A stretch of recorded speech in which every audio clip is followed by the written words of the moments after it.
നമ്മൾ first stage എന്ന് പറഞ്ഞാൽ 5 വരിൻ്റെ ഒരു ലെവലുണ്ടല്ലോ, അതിൻ്റെ മുകളിലേക്കുള്ള ഭാഗത്തുള്ളേക്കുള്ള 5 ലൈന്, അതായത് മൊത്തം ടോട്ടൽ 10 ലൈനാണ് നമുക്ക് ഈ മഡ് ബ്രിക്ക് പുറത്തും ബ്രിക്കൊക്കെ വെക്കുമ്പോൾ നമുക്ക് വരിക.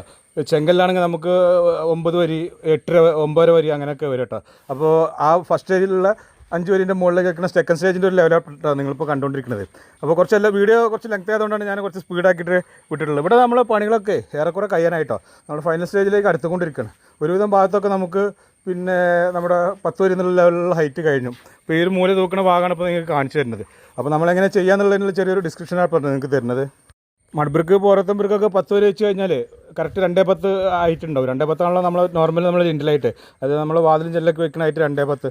അത് ഇത് 20 സെൻറ്റിമീറ്റർ ആണല്ലോ ഹൈറ്റ് ഉണ്ടാവുക പുറത്തും ബ്രിക്കും മഡ് ബ്രിക്കൊക്കെ. അപ്പോൾ നമ്മൾ പിന്നെ 1 സെൻറ്റിമീറ്ററിൻ്റെ താഴെയുള്ള ഒരു തിക്നെസ്സുള്ള സിമെൻറ്റ് കനം മോട്ടോർ കനം വെച്ചിട്ടാണ് നമ്മൾ ചെയ്യുക. അപ്പോൾ അതാണ് അങ്ങനെ. ഒരു ഭാഗത്ത് മൂല കെട്ടി കഴിഞ്ഞു, നീ മറ്റേ ഭാഗത്തും കൂടി മൂല കെട്ടിയിട്ട് നമ്മൾ എന്ത് ചെയ്യും, നേരെ അതിൻ്റെ മുകളിൽ നമ്മൾ നൂല് വെച്ച് വലിച്ച് കെട്ടിയിട്ട് നമ്മൾ 5 വരി ഒന്നിച്ച് ഫില്ല് ചെയ്തു പോകും. ചില ആൾക്കാർ 3 വരെ പോകുള്ളൂ, നമ്മൾ ഓരോ മേസ്തിരിമാരും ഒരേ പോലെ.